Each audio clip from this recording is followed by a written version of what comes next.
thought I'd do a little Memorial Day weekend herb walk with anybody who jumps on. So I'm sitting here. Ooh, there's critters everywhere. I'm sitting here in the gardens of the Tradition School of Herbal Studies in St. Petersburg, Florida. If you don't know it, we've got a half-acre medicinal garden here that you're always welcome to come and wander around and check out the plants. Very slowly, we're adding labels to a lot of the plants, but mostly you can walk around, check on YouTube. I actually started at the pond little short herb walks that allow you to do a self-guided tour around the garden. So if you come, we're going to have the tea truck open 5 days a week, starting at 8 a.m. We've got chairs and hammocks out that you can always come, hang out, sit in the shade. It's actually pretty nice out here in the shade, and by next month, well, okay, October, it should be some lovely weather. And honestly, we've got a whole slew of classes. I'm going to start teaching Qigong on Saturday mornings. We're going to be doing just an exercise walking group on Sunday mornings. Really, it's just for me to motivate me to get moving again. There's a whole slew of great classes coming up on Thursday and Friday evenings. The full moon market is starting up again in January. Sonia is doing her album release party here in October. You can go ahead and support her as well. But all that said, I'm going to sit in the chair and see if I can do an herb walk from here. All right, now I got to be smart enough to switch the camera around. So, there we go. So this lovely tree over me, this is Pipaye. The common name just flew out of my head, of course. And this is it produces a wonderful yellow fruit on it. Loquat, there we go. Loquat. You never know. The brain gets a little crampy sometimes.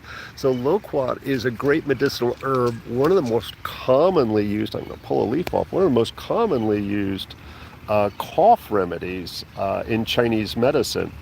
And I know the bugs have been snacking on it, but it's really important. If you harvest these leaves fresh, there are, let's see if you can see them there, there's these tiny little hairs on the underside of the leaf. And it's really important that you get like a vegetable brush and scrape all those hairs off. You can wrap it in a muslin cloth as well. And just an endless number of medicinal benefits. The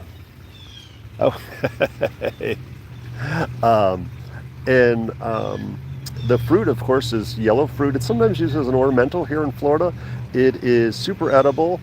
Do spit out the seeds. The seeds, although they're used for medicine, do have a toxicity in them, so you do have to be careful with that.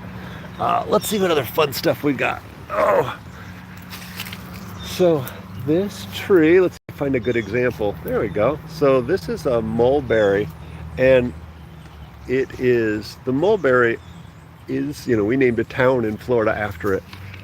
Has this one looks pretty good. That interesting leaf structure where we call it a thumb.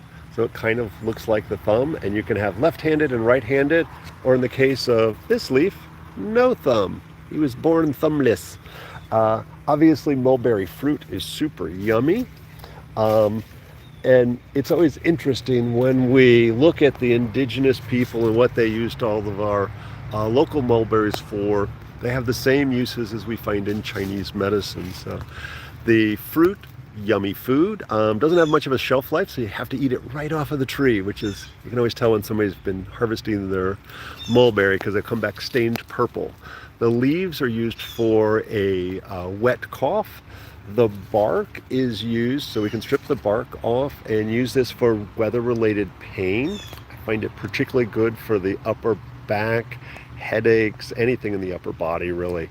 And so I find there's more information in Chinese medicine references.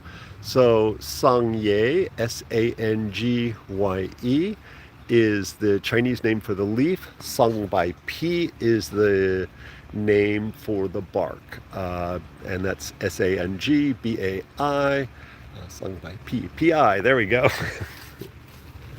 What else have we got going on here? Well, I'm just going to show this one off. I have not used this clinically. Mostly I love the smell. Let's see if I can, this is Lang Lang. I'm looking, I saw a beautiful flower I could reach. Oh, there's a flower.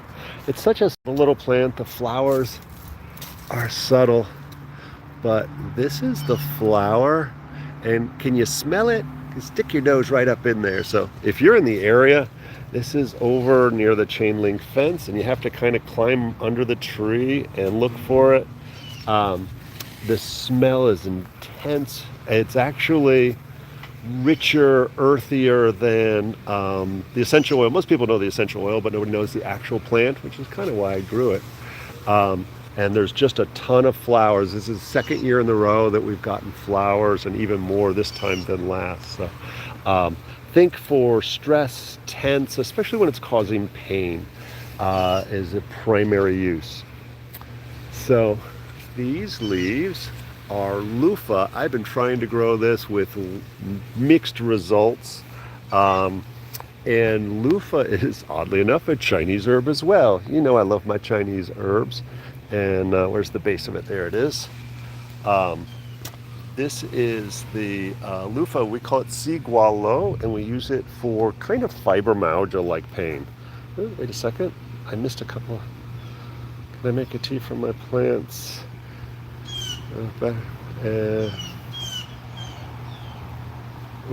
Tea for my plants. Oh, okay. I understand. You're thinking fertilizer.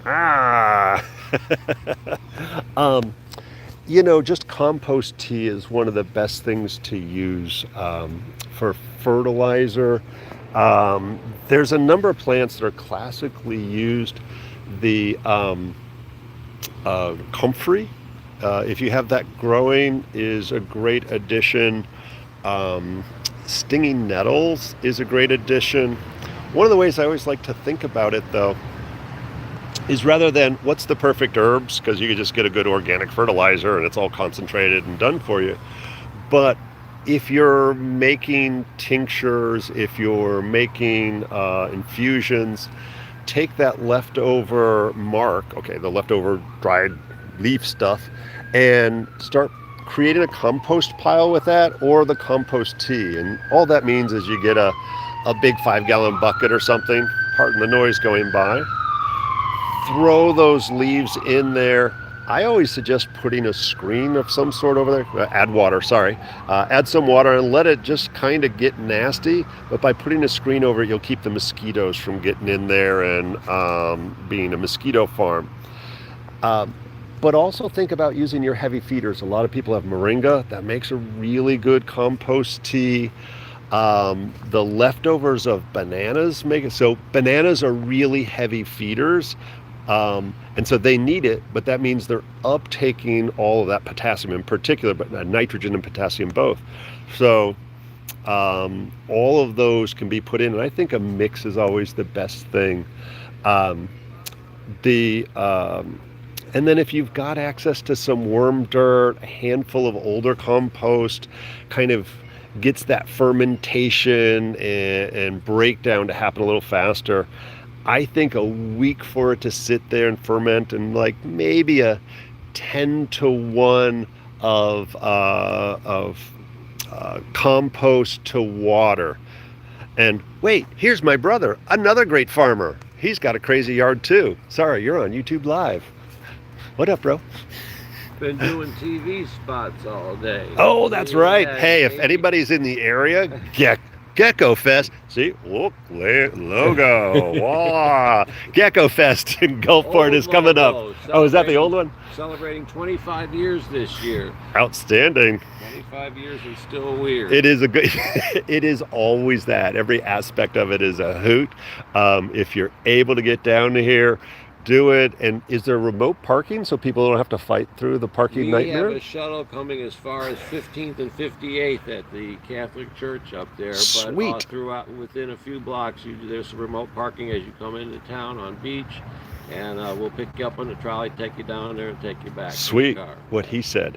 So, sorry, didn't know you were doing another damn TV spot.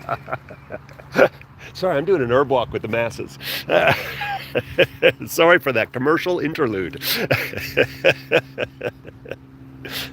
Yeah, you can tell this shit isn't scripted, huh? Ooh, I'm not supposed to cuss. I was in YouTube jail recently, so I have to watch my P's and Q's. And oh, yes, disclaimer, nothing that I said should be taken as medical advice. Make sure you consult an herbalist, your doctor, or whatever if you got serious medical stuff. So beautyberry is really just starting to become ripe right now. This is an edible fruit. The purple colors really let us know that there's some anthocyanins. There's my $5 word for the day. Those anthocyanins, oh, I could really say those words. I need more coffee, clearly, are really good for anti-inflammatory for the circulatory system, specific for the eyes. And the leaves are also cough medicine for a wet cough. Really helps like nighttime. I love, it's kind of a cough suppressant. It has antimicrobial properties as well. And then of course my favorite use is insect repellent. It is phenomenal for that. And literally this is such an easy plant to propagate. The way you propagate this plant is, here, I'm going to propagate this. I just broke off a branch and we're going to make a little beautyberry jungle here. So there's that. If we come back in about 2 or 3 months, those leaves will drop off. I'm just shoving that in the ground, and that's going to grow into a bush. In 2 years, that'll be as big as that one. Let's see what other fun stuff we can find here. This is a new one.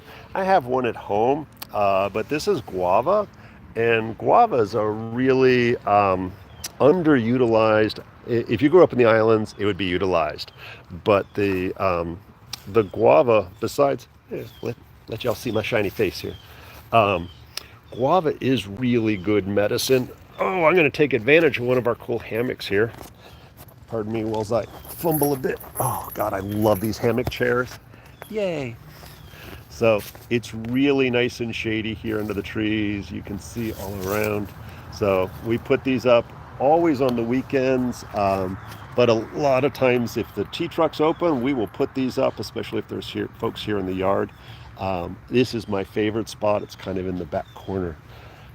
Sorry, guava. Obviously the ADD is kicking in, and with guava, I love it for by itself, it's not amazing for diabetes, but it has a role in a formula for that.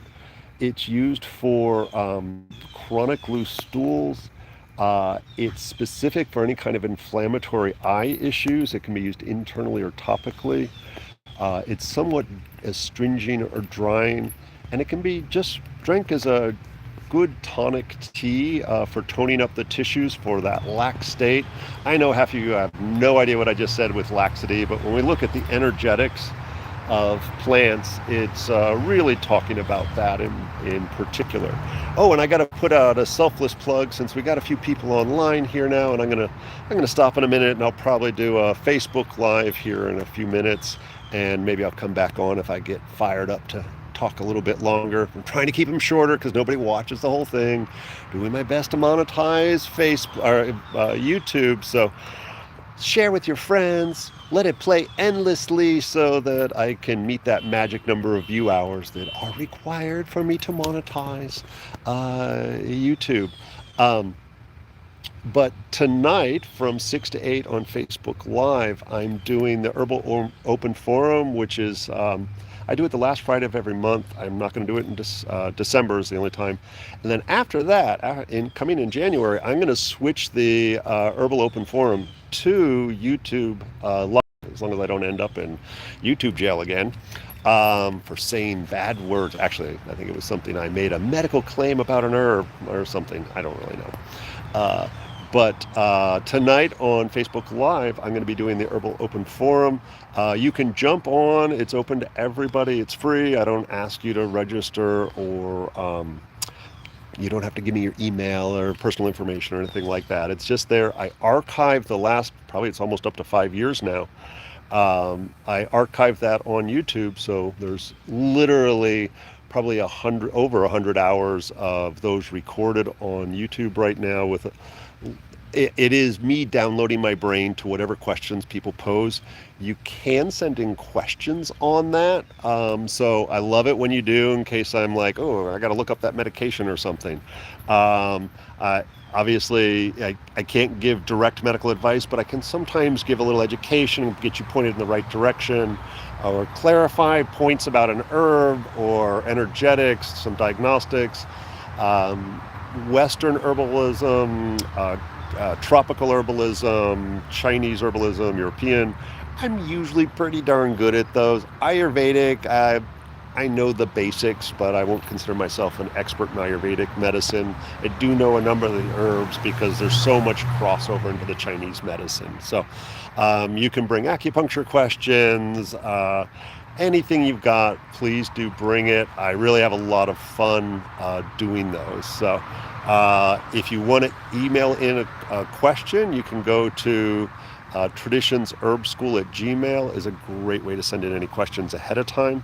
And even if you can't join us tonight from 6 to 8 p.m.